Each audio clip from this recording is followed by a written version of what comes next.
Shalom. Puji Tuhan, hari ini kita boleh kembali lagi mengucap syukur atas kebaikan Tuhan. Kita membawa keluarga kita untuk kita kembali memuji, memuliakan Tuhan. Dan kita juga akan mendengarkan isi hatinya Tuhan yang akan disampaikan oleh Bapak Pendeta Petra. Biarlah apa yang kita nanti dengar boleh menjadi rema di dalam kehidupan kita. Mari kita berdoa. Ya Tuhan, kami percaya Engkau ada bersama dengan kami, dan kami percaya bahwa ibadah ini boleh berjalan dan berlangsung sesuai dengan planning dan rencanamu dari awal pertengahan hingga akhirnya boleh jadi dan jadi dalam nama Tuhan Yesus. Haleluya. Amin.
Bapak, terima kasih kami bersyukur untuk kesempatan indah di mana kami dapat berdiam diri, menghargai hadirat Tuhan, kendati dalam ibadah online ini. Kami tahu Engkau hadir di rumah kami, Engkau hadir di setiap kehidupan kami, baik ada yang di dalam kendaraan, baik yang ada di luar kota, baik yang ada di beberapa negara yang mengikuti juga ibadah online ini. Karena itu kami yakin dan percaya bahwa ibadah ini akan mendatangkan berkat. Lawatan Allah pasti terjadi. Dalam nama Tuhan Yesus Kristus, kami berdoa dan mengucap syukur. Haleluya. Amin.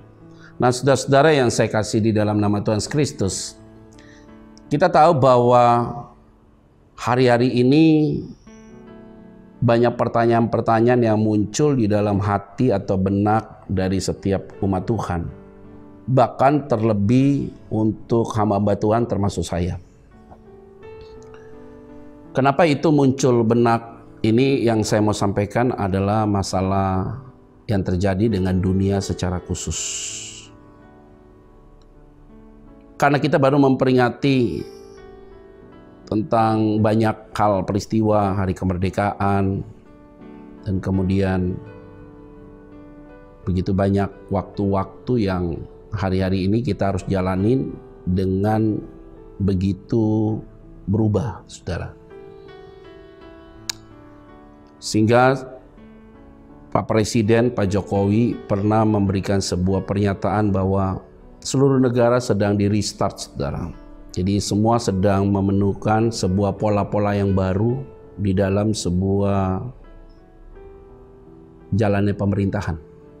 Sehingga negara manapun sedang mencari pola yang baru untuk menyesuaikan dengan coronavirus ini. Maka bukan hanya krisis kesehatan yang terjadi, tetapi juga mempengaruhi krisis pendidikan dan krisis ekonomi. Ini adalah menjadi satu keprihatinan untuk semua orang. Tidak mudah memang untuk dapat beradaptasi dalam dimensi yang baru atau dalam perubahan yang baru hari-hari ini. Baik sebagai seorang pengusaha, baik sebagai seorang pelayan Tuhan. Yang tadi saya bilang bahwa ini memang ada di dalam benak kita masing-masing untuk dapat diselesaikan lewat firman Tuhan. Nah, inilah yang sekarang semua gereja juga sedang mencari pola pelayanan, karena fase tatap muka itu sangat riskan dilakukan karena tidak semua orang dapat atau berani untuk mengikuti ibadah tatap muka. Ada beberapa gereja yang sudah melakukan ibadah tatap muka, saudara. Dan saya sudah melakukan pelayanan-pelayanan demikian ke beberapa gereja tersebut. Tapi memang lelah, capek, karena memang harus hati-hati sekali dan kemudian harus benar-benar teliti karena bisa menjadi klaster baru kalau terjadi ada positif corona di dalam gereja tersebut. Ini menjadi masalah. Nah, saudara, di dalam kebenaran firman Tuhan, kalau kita mau membaca jujur, memang banyak peristiwa-peristiwa lewat sebuah proses di mana umat pilihan Tuhan mengalami restart juga, saudara. Bangsa Israel di Mesir 430 tahun, kemudian mereka dipaksa tanda kutip atas perkenanan Tuhan, atas kehendak Tuhan. Kalau saudara baca dalam Ulangan pasal yang ke-8, atas kehendak Tuhan, kalimatnya begitu, maka mereka masuk dalam padang gurun. Nah, itu dalam cerita itu memang ada. Maka mereka di restart lagi dari yang mereka memang diperbudak di Mesir, tetapi mereka memiliki fasilitas. Kalau saudara baca dalam Bilangan pasal yang ke-11, mereka bisa makan gratis, ikan dan segala macam, bawang perai, semangka dan segala macam disebut-sebutin, saudara, yang ada di Bilangan pasal yang ke-11. Kemudian mereka harus keluar masuk dalam padang gurun yang pasti perbedaannya sangat drastis karena gersang, panas di siang hari, dingin di malam hari karena angin begitu kuat sekali.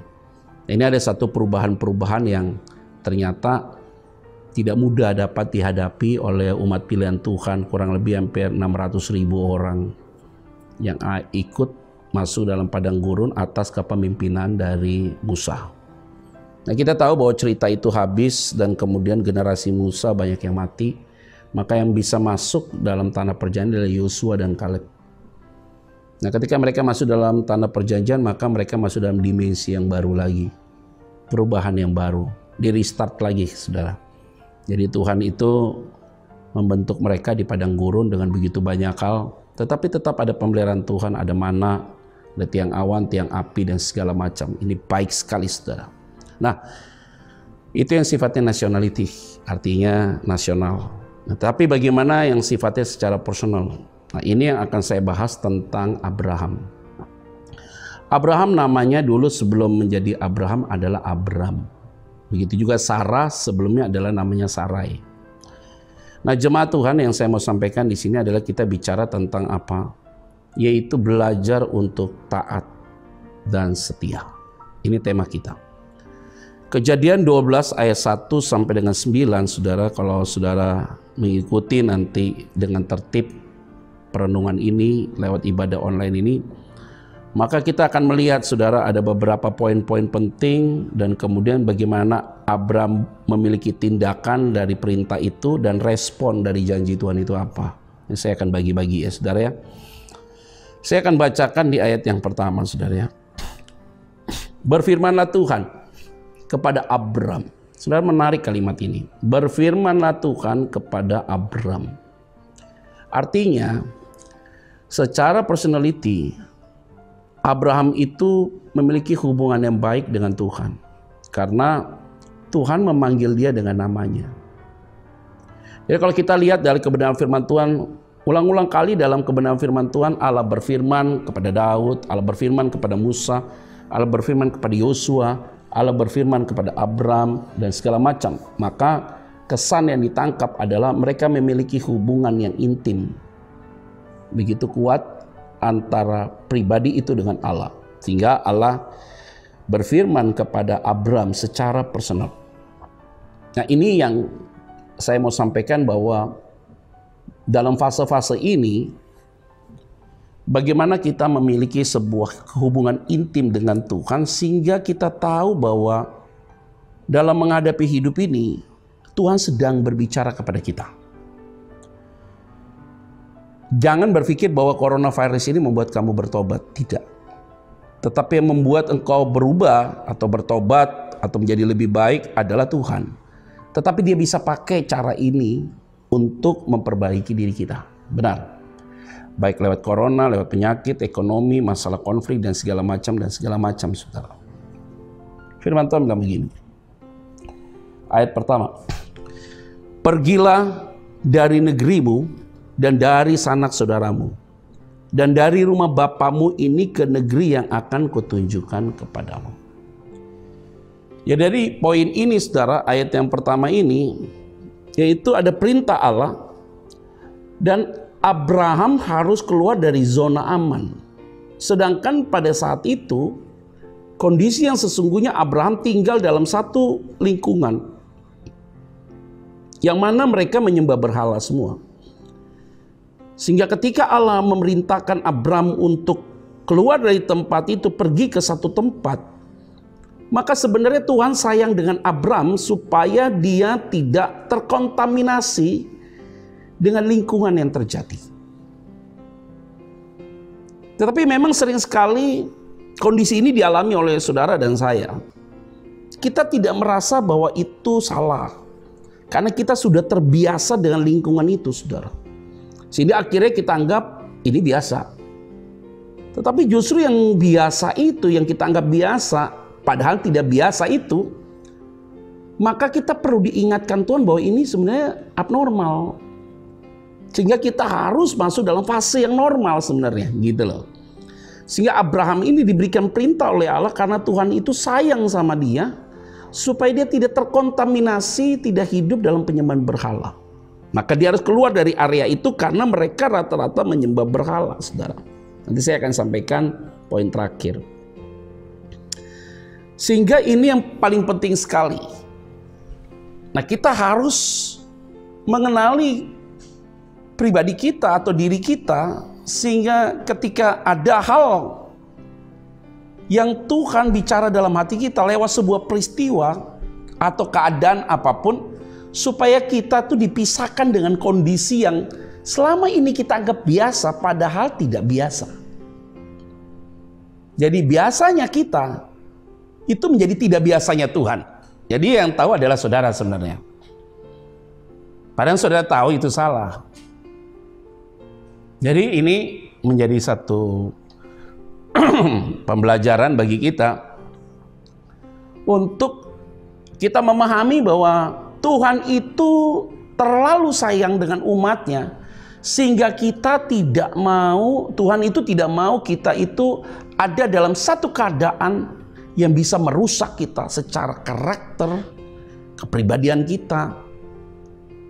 Sesuatu yang sudah Tuhan berikan bagi kita itu hilang, saudara. Ini masalah yang sangat serius yang perlu harus kita waspadai. Ayat yang kedua, aku akan membuat engkau menjadi bangsa yang besar dan memberkati engkau serta membuat namamu masyhur. Dan engkau akan menjadi berkat. Nah, saudara, ternyata di ayat yang kedua ini, saudara, ada janji yang bersifat otoritas yang Allah berikan kepada Abram. Jadi bukan hanya Allah memerintahkan Abram untuk pergi meninggalkan sanak saudaranya, pergi ke satu tempat yang dimana Abram tidak tahu. Tetapi di sisi yang lain, di ayat yang kedua, Allah juga mengikut sertakan janji-janjinya kepada Abram.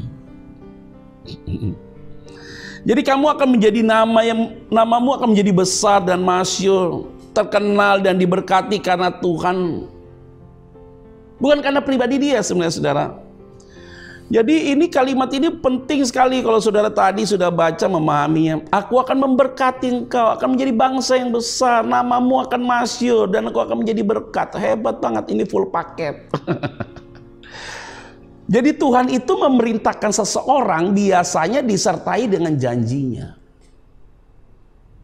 Tidak akan mungkin Tuhan memerintahkan seseorang untuk do something, untuk berbuat sesuatu, untuk melakukan sesuatu dalam bentuk pelayanan, areal bisnis, apapun, kalau kau punya hubungan dekat dengan Tuhan, tanpa ada tanda dari Tuhan. Selalu diberikan tanda dan janji dari Tuhan. 24 tahun yang lalu saya ambil keputusan jadi hamba Tuhan. Itu bukan serta-merta saya mau jadi hamba Tuhan, tidak. Tetapi dasarnya adalah sebuah panggilan. Dan panggilan itu harus disertai dengan kebenaran firman Tuhan. Nah, apa yang saya pegang? 1 Tesalonika 5 ayat 24. Ia yang memanggilmu, dia yang akan setia akan mengenapinya. Ayat itulah yang menjadi pegangan dalam diri saya, bahwa saya itu dipanggil Tuhan secara khusus. Jadi, saudara boleh saja melakukan bisnis di kondisi saat ini, ekonomi sedang goncang. Saudara boleh membeli sesuatu apapun, invest segala sesuatu. Tetapi yang paling penting, saudara harus minta tanda dulu dari Tuhan. Karena tanda ini paling penting untuk saudara pegang secara khusus, supaya engkau bisa melangkah. Nah, ini adalah bagian yang perlu saya sampaikan buat saudara sekalian. Ayat berikutnya, saudara, yaitu di ayat yang ketiga. Aku akan memberkati orang-orang yang memberkati engkau, dan mengutuk orang-orang yang mengutuk engkau. Dan olehmu semua kaum di muka bumi akan mendapat berkat. Apa yang saudara lihat? Tadi dia bicara tentang janji Tuhan, tentang pemeliharaan Tuhan, providensial Allah bagi umat pilihannya, secara khusus Abram. Di ayat 3, yaitu janji Tuhan dalam aspek perlindungannya, coveringnya Allah bagi Abram secara khusus. Karena siapa yang memberkati engkau, akan kuberkati. Dan siapa yang mengutuk orang-orang, siapa yang mengutuk engkau, akan kukutuk. Olehmu semua kaum di muka bumi ini akan mendapat berkat. Nah, saudara-saudara yang saya kasih di dalam nama Tuhan Kristus, bahwa ternyata bahwa kita ada dalam satu fase yang dimana seluruh negara restart. Dan saudara juga mencari pola dalam penjualan produk kalian yang selama ini saudara jual customer tuh face to face, sekarang tidak bisa, maka kamu harus mengaktifkan e-commerce-nya. Penjualan digital lewat digital yang sekarang lagi happening karena kondisi yang tertekan. Mau tidak mau, anak-anak kita sekolah lewat online karena kita takut kalau tatap muka terjadi coronavirus. Tetapi di sisi yang lain ada nanti masalah juga yang timbul. Dari pagi sampai siang ada di depan laptop atau MacBook, apapun fasilitas itu untuk online. Dia lihat itu, terus screen itu bagaimana dampak buat mata dia, otak dia, dan segala macam. Radiasi juga muncul, saudara. Jadi kita diatur oleh sebuah teknologi yang hari ini mau tidak mau kita harus beradaptasi, saudara.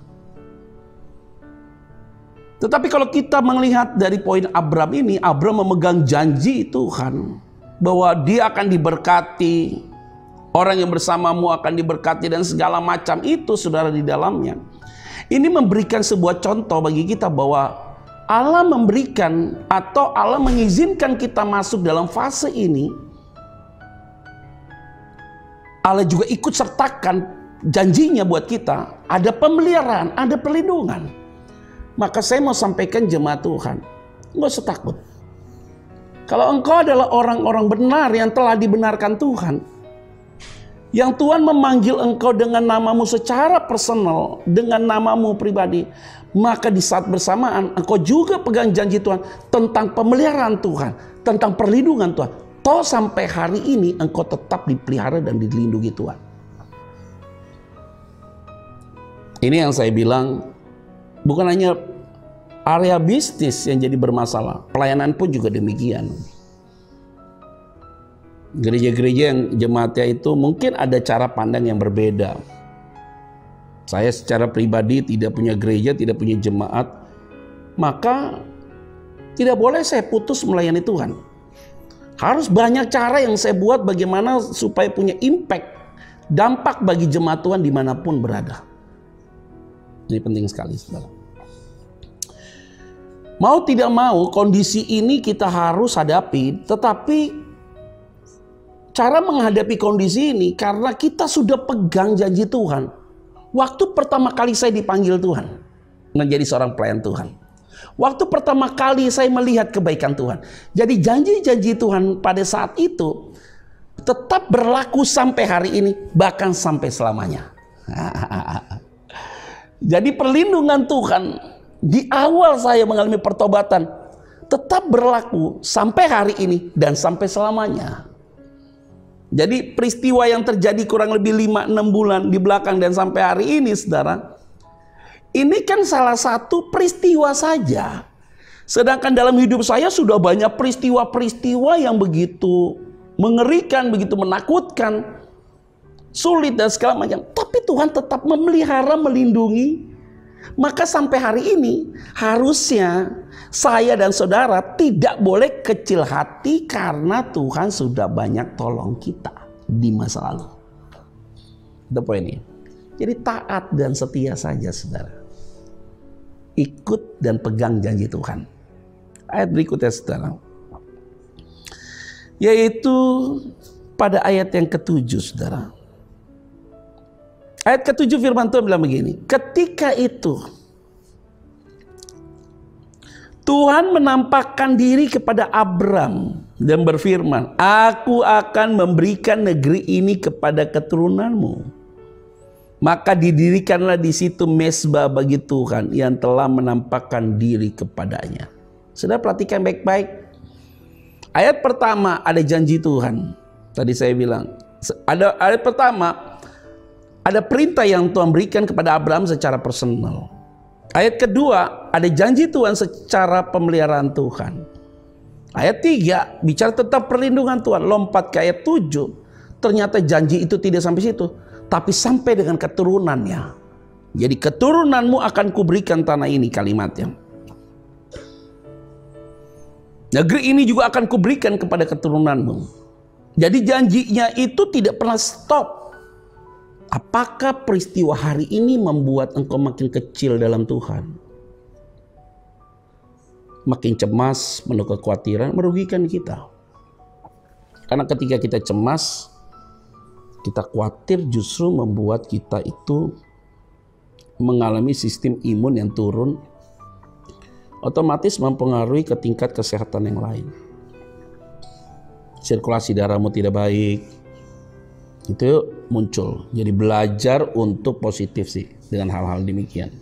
Nah, saudara yang saya kasih di dalam nama Tuhan Kristus, yang mengikuti ibadah online ini, baik dengan menggunakan televisi, gadgetmu, atau mobile phone-mu, jangan merasa bahwa saudara rugi mengikuti ibadah online, takut kuotamu habis karena handphonemu takut kuotanya. Tenang aja, kalau firman Tuhan didengar, engkau taat dengan firman itu, tetap ada pemeliharaan dan perlindungan Tuhan buat saudara. Nggak sampai di kamu loh, di saudara saja, tapi kepada turunanmu juga menikmati itu.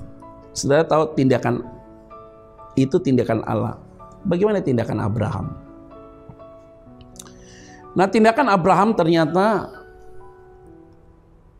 itu ada di ayat 4 dan 5. Di ayat 4 dan 5 di situ jelas sekali saudara bahwa lalu pergilah Abram seperti yang difirmankan Tuhan kepadanya. Dan Lot pun ikut bersama-sama dengan dia. Abram berumur 75 tahun ketika ia berangkat dari Haran. Abram membawa Sarai istrinya dan Lot anak saudaranya, dan segala harta benda yang didapat mereka dan orang-orang yang diperoleh mereka di Haran. Mereka berangkat ke tanah Kanaan lalu sampai di situ. Ini menarik saudara. Ketika Allah memiliki tindakannya kepada Abram dengan janji-janji yang tadi saya sampaikan, maka Abraham juga merespon perintah dari Allah untuk diri dia. Maka respon yang tadi kita baca di ayat 4 dan 5 ini bicara tentang ketaatan dan tanggung jawab seorang kepala rumah tangga, seorang bapak, seorang uncle, seorang suami, saudara. Karena Lot pun kerabatnya itu ikut bersama dengan Abraham. Jadi di ayat 4, di ayat yang kelima itu, Abraham itu memiliki tanggung jawab bukan hanya buat dirinya, tetapi untuk the whole family, untuk seluruh keluarganya. Nah, ini penting sekali. Jadi memang dalam fase-fase ini yang paling berat berpikir adalah laki-laki sebagai kepala rumah tangga, atau suami, atau seorang istri yang menjadi single parents. Nah, suaminya sudah tidak ada. Maka mau tidak mau adalah kondisi hari ini adalah kondisi yang dialami yang tidak mudah. Tetapi tenang sajalah. Saya punya prinsip gini, saudara ya. Kalau setiap anak yang lahir dari kita itu tidak atas kemampuan kita atau kekuatan kita, walaupun prosesnya kita yang mengerjakan, iya. Tapi kejadianku dahsyat dan ajaib dalam Mazmur 139 itu bahwa ketika manusia itu datang ke dalam dunia lewat sebuah hubungan layaknya suami istri, maka keluarlah anak itu. Itu pun kan bukan atas kemampuan kita. Itu hanya kekuatan ilahi. Jadi setiap anak yang keluar dalam konteks berpikir saya, maka anak itu hadir. Tugas saya sebagai orang tua adalah mengurus anak itu, memimpin dia supaya dia lebih dekat dengan Tuhan. Tetapi yang memelihara anak itu adalah Tuhan, karena dia hadir dalam dunia bukan atas kekuatan saya, tapi atas kekuatan Tuhan. Maka Tuhan juga bertanggung jawab untuk memelihara dia. Tapi Tuhan juga memberikan tanggung jawab kepada saya sebagai orang tua atau saudara sebagai orang tua, untuk dapat menjaga dia, mengurus dia, membawa dia untuk dekat dengan Sang Pencipta. Ini adalah bagian penting. Kalau kita mengambil porsinya Tuhan, maka kamu stres. Nanti bagaimana ya anak saya sekolah, bagaimana dia makan, bagaimana. Karena kita salah berpikir atau salah konsep bahwa anak kita itu bukan kita yang pelihara, tetapi Tuhan yang pelihara. Kita hanya dikasih bagian untuk mengurus saja, bagian yang bisa kita urus. Ini penting, saudara. Nah, saudara-saudara yang saya kasih di dalam nama Tuhan Kristus, tidak terasa ya saudara. Poin ini saya sampaikan buat saudara, dan saya sangat punya keyakinan teguh bahwa ketika saudara memahami firman ini dengan benar, saya yakin saudara akan hidup makin kuat dalam Tuhan. Ayat terakhir saudara, yaitu sebenarnya di poin ini jelas sekali ya saudara ya. Di ayat yang ke-7 itu juga tetap ada responnya, tetapi ayat yang ke-8 saya akan bacakan buat saudara. Ayat ke-8 adalah respon Abraham terhadap janji Tuhan yang mengalami pelipat gandaan bahwa negeri ini akan kuberikan kepada keturunanmu. Maka di ayat 8 firman Tuhan katakan apa? Kemudian ia pindah dari situ ke pegunungan di sebelah timur Betel. Ia memasang kemahnya dengan Betel di sebelah barat dan Ai di sebelah timur. Lalu ia mendirikan di situ mezbah bagi Tuhan dan memanggil nama Tuhan. Nah, saudara-saudara, ayat 8 adalah Abraham mengucap syukur, saudara. Merespon tentang janji-janji Tuhan itu. Maka Abraham mengucap syukur dengan luar biasa. Ini bukti bahwa orang yang tetap dipelihara Tuhan dalam keadaan krisis, dan dia taat dan setia untuk melakukan perintah itu. Saya mau sampaikan, tidak pernah engkau tidak dipelihara dan tidak dilindungi oleh Tuhan. Maka setelah engkau menikmati dan merasakan sampai hari ini engkau dipelihara dan dilindungi oleh Tuhan, jangan lupa mengucap syukur. Nah, saudara-saudara yang saya kasih di dalam nama Tuhan Kristus, saya bersyukur bahwa saudara setia mengikuti ibadah ini.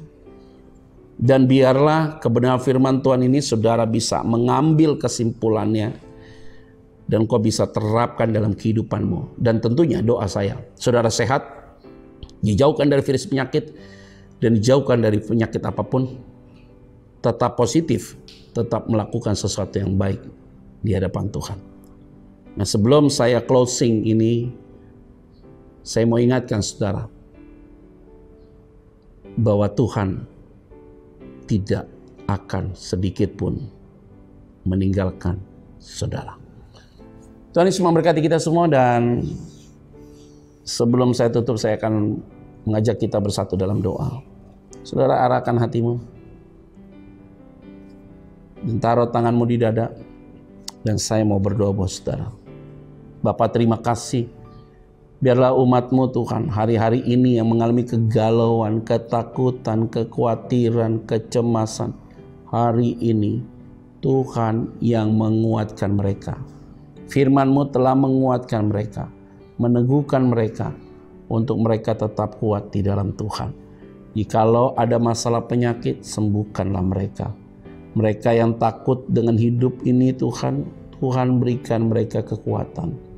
Jikalau mereka takut dengan masalah makanan dan minum, Tuhan cukupkan apa yang mereka butuhkan. Karena itu ya Bapa, biarlah hidup mereka hari demi hari hidup di dalam pertolongan Tuhan. Di dalam nama Tuhan Kristus kami berdoa dan mengucap syukur. Haleluya. Amin.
Tuhan, sebab Ia baik, bahwasanya untuk selamanya kasih setianya. Bersyukurlah kepada Tuhan, sebab Ia baik, bahwasanya untuk selamanya kasih setianya. Bahwasanya untuk selamanya, bahwasanya untuk selamanya, bahwasanya untuk selamanya kasih setianya.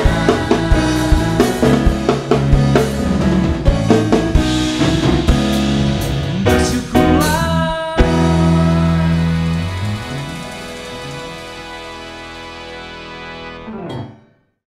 Shalom untuk jemaat GKS Sudirman, kami mengucap syukur dan terima kasih terutama buat Tuhan Yesus Tuhan kita dan kepada Gembala Biseli dan keluarga dan kepada teman-teman semuanya. Kami akan memulai berkesaksian selama menghadapi pandemi ini bahwa pada waktu itu saya sakit, waktu tanggal 26 sakit, 10 hari saya dirawat di rumah sakit RSCM dan kami diperbolehkan untuk pulang. Terus tanggal 4 anak saya Lutfi masuk RSCM juga, diisolasi juga selama 10 hari juga. Tapi puji Tuhan, karena Tuhan pelindung kita, Tuhan Maha Pengasih kepada keluarga kami. Kami telah disempurnakan untuk sembuh semua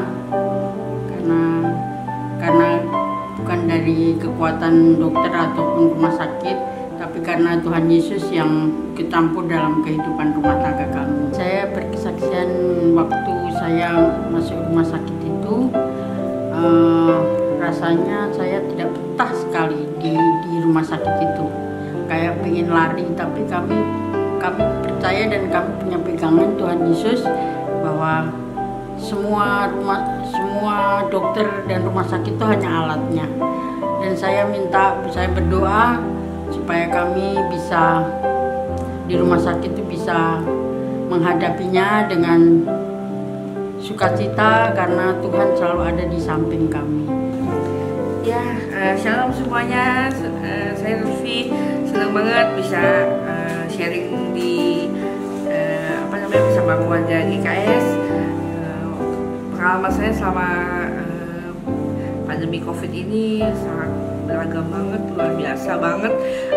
Tuhan kasih saya pergumulan luar biasa juga, tapi Tuhan juga kasih keajaiban, ngasih ya itulah, Tuhan gak bakal ngebiarin anaknya lah tergeletak seperti itu. Nah, kemarin itu bulan Februari saya mulai merencanakan untuk pernikahan saya sama pacar saya, dan sudah baptis, sudah sudah konseling juga sama ibu gembala, sama diaken semuanya. Sudah diberitahu kalau tanggal 4 April 2020 2 hari H untuk pernikahan saya. Tapi itulah Tuhan, itu rencana manusia, rencana saya dan keluarga saya. Cuman Tuhan berkata lain.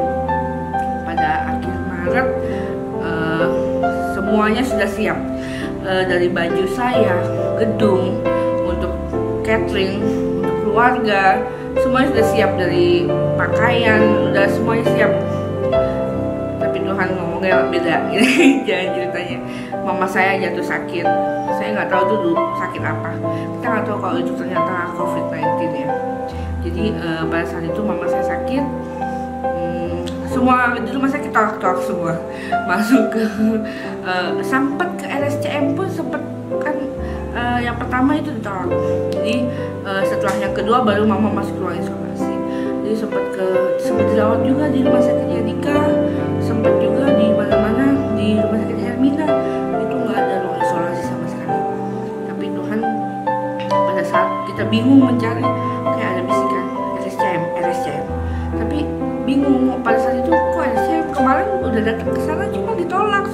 lagi, dites negatif, kok suruh balik sana lagi. Udah saya ikut kata saya RSCM. Akhirnya mama masuk ruang isolasi RSCM. Saya mondar-mandir ya, seperti biasalah menungguin orang tua sakit ya, mondar-mandir. Saya pun akhirnya ambruk. 3 hari saya di rumah nggak bisa apa-apa, nggak bisa makan, gejalanya sama banget sama mama. Akhirnya udah tempat banget, udah nggak bisa makan apa-apa, udah minum air putih pun saya muntah, nggak bisa apa-apa.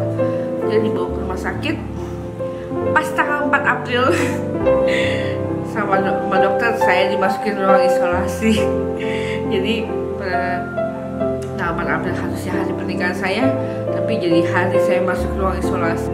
Tapi Tuhan baik banget. Pada saat rumah sakit itu saya cuma mikir gini, oh iya ini saya nggak ada keluarga, nggak ada temen, nggak ada apa-apa, cuma ada suster dan dokter yang saya nggak tahu mukanya kayak gimana, semuanya ditutup pakai APD. Oh ini waktunya saya sama Tuhan ini di sini gitu, karena sama sebelah pun saya dikasih satu kamar sama nenek-nenek yang diajak ngomong nggak nyambung. Wah berarti ya bener ini memang waktunya saya ngobrol sama Tuhan pada saat itu. Jadi ya saya berdoa, di situ saya berdoa, saya lagu-lagu pujian, puji Tuhan. Dokter memperbolehkan saya pulang dengan negatif, karena saya sudah inkubasi selama 2 minggu, sudah negatif. Tapi saya harus istirahat di rumah juga 2 minggu. Setelah saya keluar dari rumah sakit, itu masalah belum selesai. Setelah saya keluar dari rumah sakit heboh, karena saya positif, semua orang heboh, orang dekat saya semuanya heboh, pada takut, ketemu saya takut, terus teman-teman saya juga pada takut, semua pada takut, tetangga-tetangga pada heboh gitu. Tapi ya Tuhan kasih jalan juga ya, kasih ini ya. Itulah Tuhan ajaib banget, apa yang nggak terpikir sama kita tuh. Oh ternyata itu jalannya lebih indah dibanding apa yang kita rencanain kemarin, yang kita uplek-uplek ternyata nggak dapat. Oh ternyata begini tuh lebih enak gitu. Yaudah akhirnya sampailah kita di Bintaro, pindahlah ke sini dengan banyak masalah. Pindah ke sini bingung juga mau ngapain di sini, tapi puji Tuhan sedikit-sedikit Tuhan memulihkan, Tuhan kasih kita jalan sedikit-sedikit ya. Pokoknya Tuhan tuh ajaib lah. Kalau sekarang sih masih belum merencanakan kapan untuk acara pernikahannya ya, cuman ya doain aja semoga dapat terlaksana dalam waktu dekat, walaupun dalam kondisi pandemi seperti ini. Dan kita diberikan kesehatan semuanya, warga GKS Sudirman, untuk keluarga-keluarga di sini, dan kondisi seluruh Indonesia juga membaik. Saya sih berharap seperti itu sih. Cuma kemarin saya bersyukur banget saya sama mama bisa sembuh, karena pas di rumah sakit itu samping saya meninggal karena COVID juga. Ya puji Tuhan lah. Semoga kita diberi kesehatan. Terima kasih. Shalom, saya Pak Agus. Saya akan bersaksi waktu kejadian keluarga saya timba percobaan waktu anak istri saya dirawat di rumah sakit Cipto. Itu cobaan yang paling berat buat saya, karena saya juga merasa punya penyakit stroke, tidak bisa berbuat apa-apa. Saya hanya mengandalkan Tuhan Yesus. Saya selalu berdoa, saya tidak ada lain selain Tuhan Yesus yang saya andalkan. Kan dialah yang bisa menopang keluarga saya agar diberi kekuatan, kesembuhan, biar kembali pulih seperti sedia kala. Ternyata Tuhan Yesus mendengar doa saya, dan Dia pulihkan anak istri saya, dan Dia sembuhkan, karena anak istri saya dong yang bisa menopang saya, karena saya punya penyakit stroke. Saya tidak ada bisa yang merawat selain anak istri saya. Jadi terima kasih Tuhan Yesus. Tuhan Yesus telah kembalikan keluarga ini seperti semula, telah pulihkan semuanya. Memang saya selalu mengandalkan Tuhan Yesus. Tuhan Yesus, Tuhan dan Juru Selamat kami yang hidup, yang perlu kami minta pertolongan.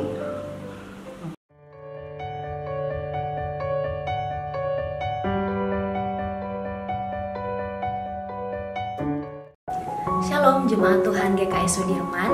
Terima kasih karena kita sudah bersama-sama mengikuti ibadah online hari ini. Kiranya Tuhan Yesus selalu memberkati kita semua. Bagi jemaat Tuhan yang ingin didoakan, bisa menulis di kolom komentar YouTube GKI Sudirman. Dan nanti para pendoa, diaken dan gembala akan mendoakan jemaat Tuhan. Hendaklah masing-masing memberikan menurut kerelaan hatinya, jangan dengan sedih hati atau karena paksaan. Sebab Allah mengasihi orang yang memberi dengan sukacita, dan Allah sanggup melimpahkan segala kasih karunia kepada kamu, supaya kamu senantiasa berkecukupan di dalam segala sesuatu, dan malah berkelebihan di dalam berbagai kebijakan. Amin.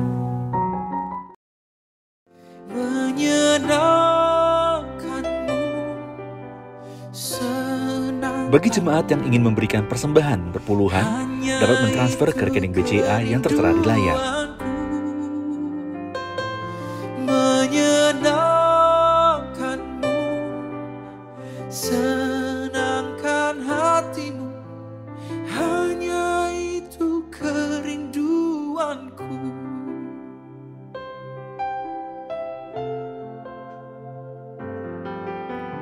Tuhan, ku mau menyenangkanmu. Tuhan, bentuklah hati ini.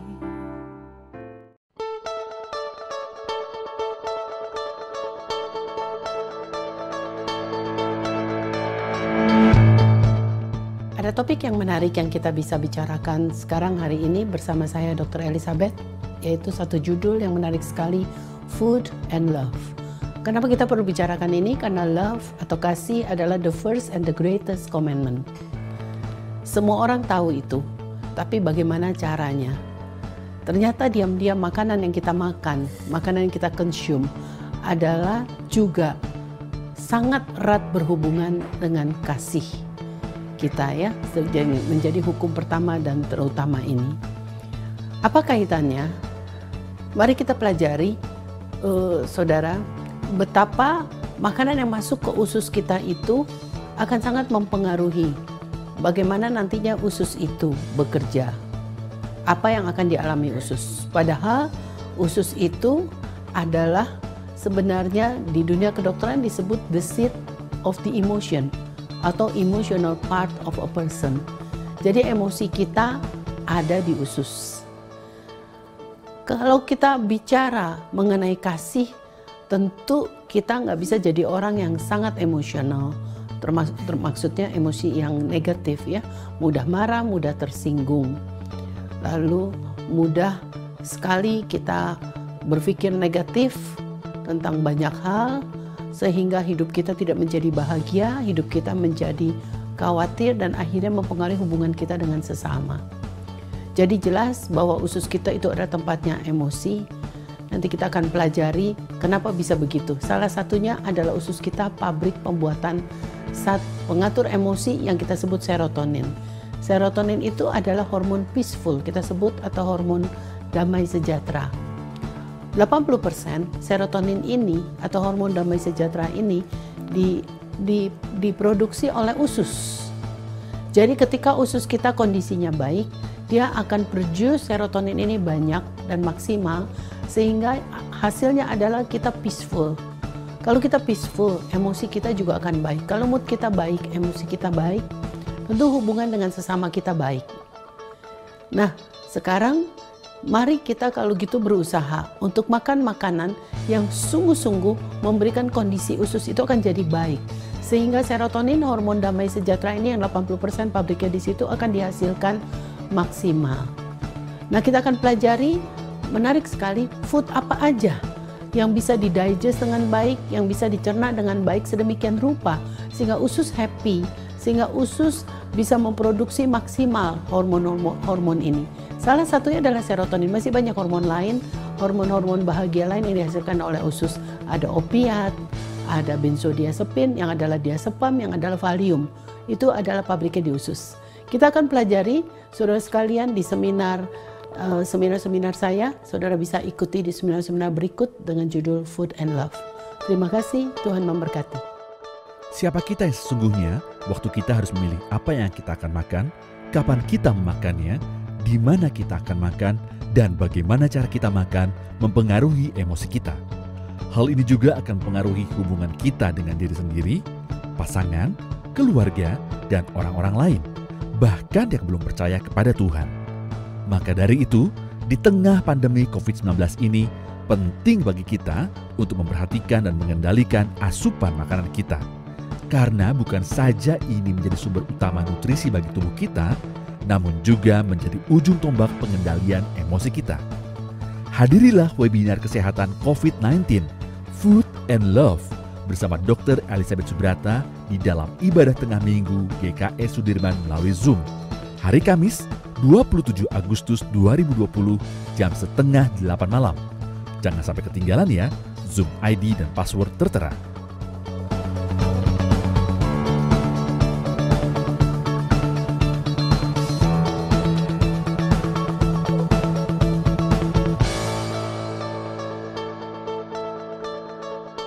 Mari kita bersatu di dalam doa. Terima kasih Tuhan Yesus yang baik. Kami mengucap syukur kepadamu Tuhan, karena kami masih bisa beribadah kepadamu dalam keadaan baik adanya.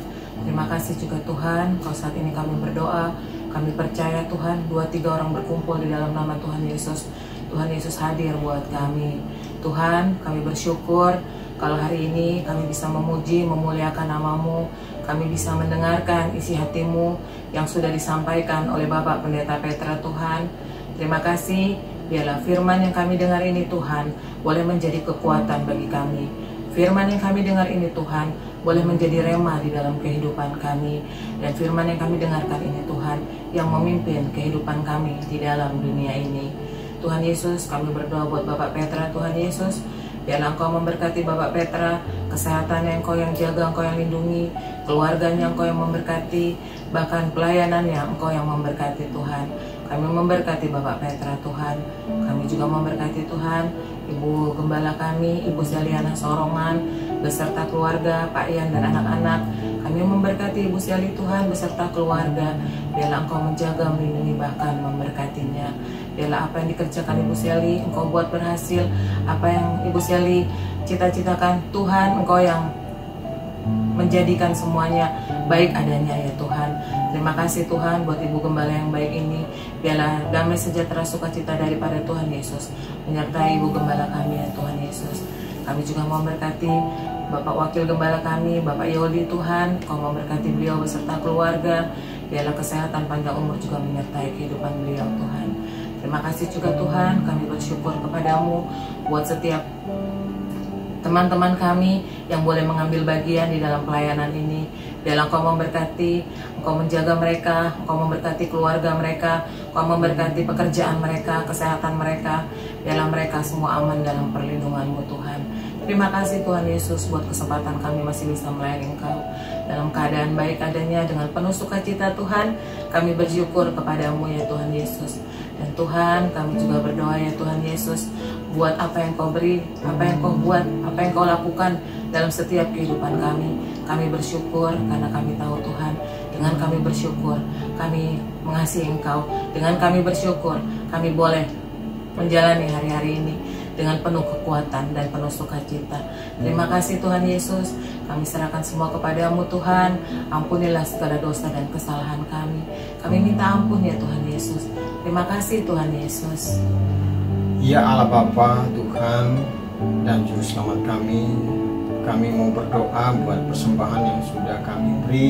Kami percaya Tuhan Yesus, persembahan yang kami beri ini Bapa datang daripadamu. Engkau yang mengurapinya, Engkau yang memakainya Tuhan Yesus. Jemaat yang sudah memberi Tuhan Yesus, Engkau memberkati berlipat kali ganda Tuhan Yesus. Persembahan ini juga kami mau pakai untuk hormat kemuliaan nama Bapa, untuk menjangkau saudara-saudara kami di luar sana dalam dunia pelayanan Tuhan Yesus. Engkau memberkati Tuhan Yesus persembahan ini Bapa. Biarlah persembahan ini kami kembalikan seperti dupa yang harum Tuhan Yesus di hadapan hadirat-Mu Bapa. Terima kasih Tuhan Yesus. Engkau baik, sungguh baik. Engkau memberkati jemaat-jemaat yang sudah memberi Tuhan Yesus berlipat kali ganda Bapa. Bapa, kami juga mau berdoa buat bangsa dan negara kami, Presiden Joko Widodo Tuhan Yesus, dan Pak Ma'ruf Amin Tuhan Yesus. Engkau memberkati, Engkau mengurapi mereka Tuhan Yesus. Biarlah roh takut akan Engkau taruh dalam hidup mereka Tuhan Yesus, menjadi pemimpin-pemimpin yang memimpin bangsa negara ini seturut dengan kehendak-Mu Tuhan Yesus. Engkau memberkati Tuhan Yesus pemerintahan tertinggi MPR, DPR, sampai pun yang terendah Tuhan Yesus. Engkau memberkati biar roh takut akan Tuhan ada dalam lembaga ini Bapa, sehingga bangsa negara ini boleh berjalan di relnya Tuhan, boleh berjalan sesuai dengan planning Tuhan. Dan kami percaya Tuhan yang punya kuasa atas mereka, Tuhan yang berdaulat atas mereka. Bapa, kami juga mau berdoa buat para dokter, para medis yang ada di garis depan untuk berjuang melawan COVID-19. Hikmat, pengertian, pewahyuan-Mu Engkau taruh di dalam mereka Tuhan Yesus, supaya mereka mengerti dan tambahkan kapasitas buat mereka Tuhan Yesus. Karena kami percaya Tuhan Yesus, mereka ada di depan, mereka yang Tuhan pakai untuk melindungi kami sebagai tameng di depan. Kami punya Tuhan yang dahsyat, Allah kami yang perkasa. Engkau yang berikan hikmat, pengertian, pewahyuan buat mereka, supaya mereka mengerti, dan berikan tambahkan mereka iman Tuhan Yesus. Jadi Bapa, kami percaya ada anak-anak Tuhan yang berjuang juga di sana, Tuhan yang bersama-sama dengan mereka. Keluarga-keluarga mereka Engkau hiburkan, berikan kekuatan, kemampuan buat keluarga-keluarga mereka juga Tuhan Yesus. Hiburkan mereka Tuhan Yesus, mampukan mereka Tuhan Yesus. Terima kasih. Engkau Tuhan kami, Engkau Allah kami, Mazmur 23, Tuhan adalah gembala kami yang baik, takkan kekurangan kami. Tuhan yang pimpin, Tuhan yang menuntun kami. Terima kasih Tuhan Yesus. Hanya di dalam nama Tuhan Yesus kami mau berdoa dan mengucap syukur. Haleluya, haleluya. Semua yang percaya katakan amin. Mari sama-sama kita berdoa dan bersyukur. Segala puji syukur, sembah hormat hanya buat Engkau, Bapa yang baik, Bapa yang mengasihi kami, Bapa yang mencintai kami, Bapa yang memberkati kami. Terima kasih buat kebenaran firman-Mu. Terima kasih buat semua yang terbaik. Terima kasih Bapa di surga. Kami bawa hari-hari kami 1 minggu ke depan. Biarlah Engkau yang menyertai dimanapun, apapun yang Tuhan mau kami belajar, mengerti lebih lagi. Terima kasih buat segala yang terbaik yang Tuhan nyatakan masing-masing dari kami. Kami tahu Tuhan, kami serahkan semuanya apapun yang ada pada kami. Kami percaya, mengandalkan, berharap hanya kepada-Mu saja. Kami nggak mau mengandalkan kekuatan kami nggak mau mengandalkan kehebatan kami. Kami nggak mau mengandalkan manusia Tuhan, tapi hanya kepada-Mu. Kami percaya dan mengandalkan semuanya. Terima kasih. Biarlah kami masuk ke dalam hari-hari yang baru dengan kasih, sukacita, damai sejahtera yang telah Engkau curahkan buat setiap kami. Keselamatan Indonesia, keselamatan bangsa-bangsa, keselamatan keluarga-keluarga, rumah tangga, pribadi lepas pribadi, keselamatan kami semuanya hanya di dalam Tuhan Yesus Kristus. Kami siapkan hati untuk kami boleh menerima berkat yang daripada-Mu. Tuhan memberkati Engkau dan melindungi Engkau. Tuhan menyinari Engkau dengan wajah-Nya dan memberi Engkau kasih karunia. Tuhan menghadapkan wajah-Nya kepadamu dan memberi Engkau damai sejahtera. Selamat hari Minggu. Tuhan Yesus memberkati kita semuanya. Shalom. Ku hidup karena percaya Kau yang berjanji setia, pengharapanku selalu ada di dalam-Mu.